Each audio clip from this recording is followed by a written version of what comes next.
إن الله قسم بينكم أخلاقكم كما قسم بينكم أرزاقكم وإن الله تعالى يعطي الدنيا من يحب ومن لا يحب وإنه لا يعطي الإيمان إلا من يحب أو كما قال عليه الصلاة والسلام. صدق الله العظيم وصدق رسوله النبي الكريم ونحن على ذلك لمن الشاهدين والشاكرين والحمد لله رب العالمين. اللهم صل على سيدنا محمد وعلى آل سيدنا محمد وبارك وسلم. اللهم صل على سيدنا محمد وعلى آل سيدنا محمد وبارك وسلم. اللهم صل على سيدنا محمد وعلى آل سيدنا محمد وبارك وسلم.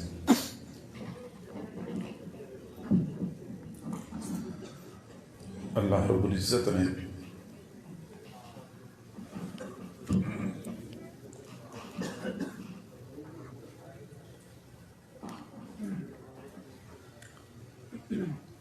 رب العزت نے اپنی قدرت کاملہ سے انسان کو پیدا فرمایا، اسے اشرف المخلوقات بنایا، مخدوم کائنات بنایا اور بے شمار نعمتوں سے نوازا۔ وَإِن تَعُدُّوا نِعْمَةَ اللَّهِ لَا تُحْصُوهَا، اگر تم اللہ تعالیٰ کی نعمتوں کو گننا چاہو تو تم ہرگز نہیں گن سکتے۔ اللہ رب العزت کی نعمتیں بے شمار ہیں۔ بچہ پیدا ہوتا ہے تو اللہ تعالیٰ کی نعمتوں کو استعمال کرنا شروع کر دیتا ہے اور اپنے زندگی کے آخری لمحے تک اللہ کی نعمتوں سے مستفید ہو رہا ہوتا ہے۔ اسی لیے کسی اللہ والے نے فرمایا کہ اگر کوئی بچہ پیدا ہوتے ہی اللہ کے سامنے سجدے میں گر جائے اور اپنی پوری زندگی ایک سجدے کی حالت میں گزار دے، تب بھی اللہ تعالیٰ کی نعمتوں کا حق ادا نہیں ہو سکتا۔ نعمتیں تو بے شمار ہیں، لیکن بعض نعمتیں ایسی ہیں جو بے مثل اور بے مثال ہوتی ہیں، ان کا کوئی بدل نعم البدل نہیں ہوتا۔ ان میں سے ایک بہت بڑی نعمت یہ کہ اللہ رب العزت نے اس پرفتن دور میں ہمیں ایمان کی دولت عطا فرمائی ہے۔ شاید ہمیں اس نعمت کی عظمت اور قدر و قیمت کا اتنا احساس نہ ہو، کیونکہ یہ نعمت ہمیں مفت میں ملی ہے۔ ہم نے باقاعدہ اللہ رب العزت سے مطالبہ نہیں کیا تھا، ہم نے اس نعمت کی کوئی قیمت، کوئی عوض ادا نہیں کیا ہے۔ اگر ہم نے پوچھنا ہے، ہم نے معلوم کرنا ہے کہ یہ نعمت کتنی قیمتی ہے، تو آج سے 14 صدیاں پیچھے جانا پڑے گا۔ حضرت بلال سے پوچھنا ہوگا کہ بلال آپ بتائیں کہ ایمان کی نعمت کتنی قیمتی ہے، کیونکہ حضرت بلال رضی اللہ تعالیٰ عنہ نے اس ایمان کی بھاری قیمت چکائی تھی۔ حضرت سمیہ رضی اللہ تعالیٰ عنہ سے پوچھنا ہوگا، سمیہ آپ بتائیں کہ یہ ایمان کتنا قیمتی ہے، وہ صحیح بتا سکتی ہیں، کیونکہ ایمان کی خاطر ان کو انتہائی سخت اور شدید مراحل سے گزرنا پڑا تھا۔ اور یہ بھی ایک حقیقت ہے کہ اللہ تعالیٰ یہ نعمت کسی قابلیت، ذہانت یا صلاحیت کی بنیاد پہ کسی کو نہیں دیتا، صرف اور صرف اپنے فضل اور کرم کی بنیاد پہ عطا کرتا ہے۔ حضرت بلال رضی اللہ تعالیٰ عنہ فرمایا کرتے تھے کہ پاک ہے وہ پروردگار جس نے ایمان کی تقسیم کو اپنے ہاتھ میں رکھا ہے۔ اگر یہ لوگوں کے قبضے میں ہوتا تو مجھ کالے کلوٹے کو کون ایمان دیتا۔ سچی بات یہی ہے کہ قابلیت کی بنیاد پہ اگر ایمان تقسیم ہوتا تو ہم جیسے نالائقوں کو کوئی بھی ایمان عطا نہ کرتے۔ اگر مال پیسے کی بنیاد پہ ایمان کی تقسیم ہوتی تو دنیا کے غریب غربا سارے کے سارے ایمان سے محروم ہوتے۔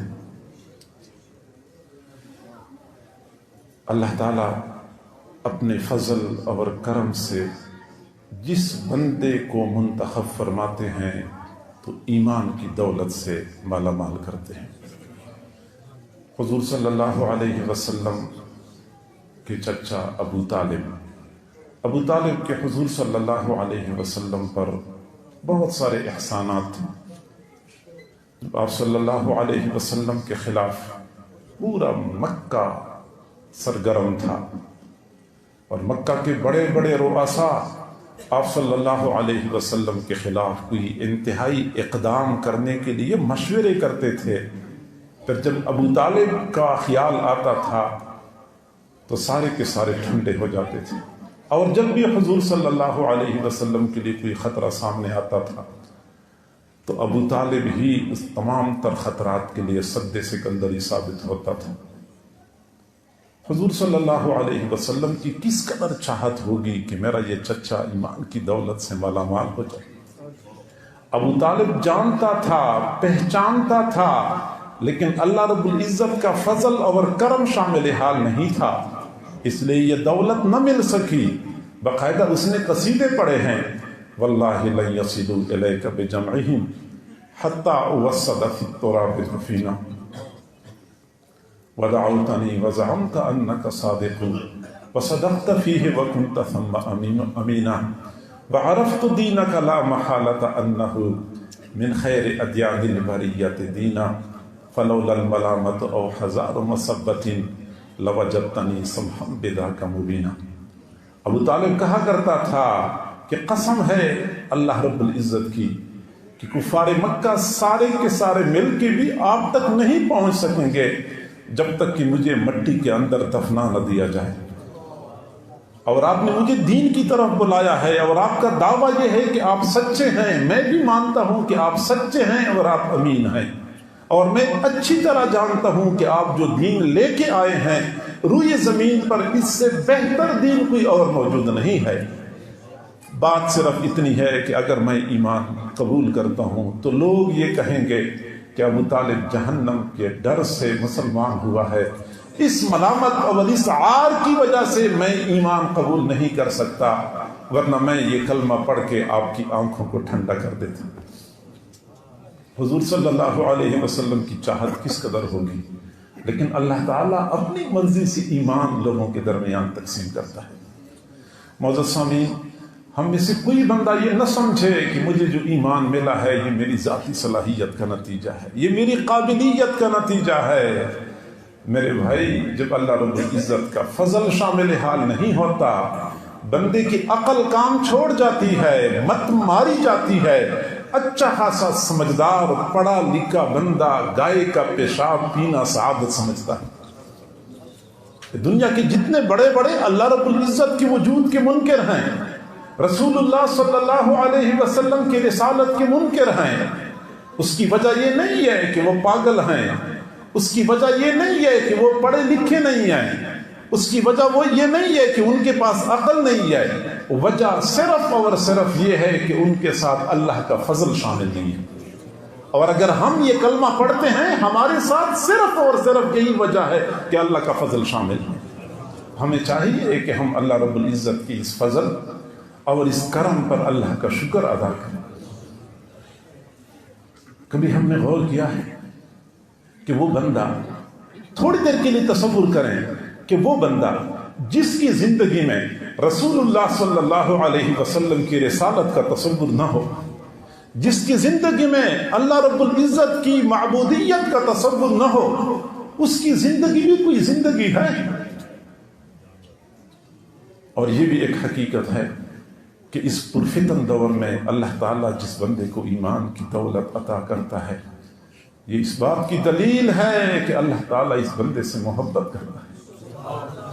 دارمی شریف کی روایت ہے، حضور صلی اللہ علیہ وسلم نے فرمایا، ان اللہ قسم بینکم اخلاقکم کما قسم بینکم ارزاقکم اللہ تعالیٰ نے تمہارے درمیان تمہارے اخلاق کو یوں تقسیم فرمایا ہے جیسے تمہارے رزق کو تقسیم فرمایا ہے. کسی کو رزق زیادہ ملتا ہے، کسی کو کم ملتا ہے. اسی طرح کسی کو اخلاق اعلیٰ درجے کے ملے ہیں، کسی کو اس سے کم درجے کے ملے ہیں. اور آگے پھر میرے محبوب نے فرمایا وَإِنَّ اللَّهَ تَعَالَى يُعْطِي الدُّنْيَا مَنْ يُحِبُّ وَمَنْ لَا يُحِبُّ. اللہ تعالیٰ دنیا ہر کسی کو دیتا ہے، خواہ اس سے اللہ محبت کرے یا نہ کرے. وَإِنَّهُ لَا يُعْطِي الْإِيمَانَ إِلَّا مَنْ يُحِبُّ. اللہ تعالیٰ ایمان نہیں دیتا مگر اس شخص کو دیتا ہے جس سے اللہ محبت کرتا ہے. اس پرفتن دور میں ایمان کی دولت کا مل جانا یہ اللہ رب العزت کا ہم پہ فضل و کرم ہے. آج دنیا کہتی ہے کہ سائنس کا زمانہ ہے اور روشنی کا دور ہے اور علم کا دور ہے. دنیا والے کہتے ہیں کہ جب تک ہم کسی بھی حقیقت کو سائنس پر پیش نہ کریں اور جب تک سائنس کسی حقیقت کو تسلیم نہ کرے. حضرت آگے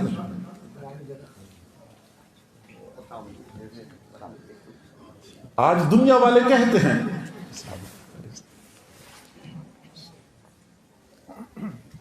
کہ ہم کوئی بھی حقیقت اس وقت تک تسلیم نہیں کریں گے جب تک کہ سائنس اس کو تسلیم نہ کرے. وہ اپنے ہر نقطۂ نظر کو، اپنے ہر مدعا کو سائنسی علوم پر پیش کرتے ہیں. سائنس مانتی ہے تو وہ مانتے ہیں، سائنس انکار کرے تو وہ انکار کرتے ہیں.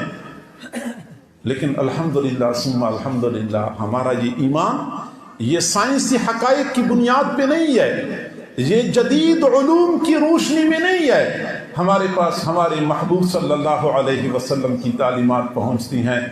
ہم سوچے بغیر، تردد کیے بغیر آنکھیں بند کر کے اپنے محبوب کی تعلیمات کو تسلیم کرتے ہیں.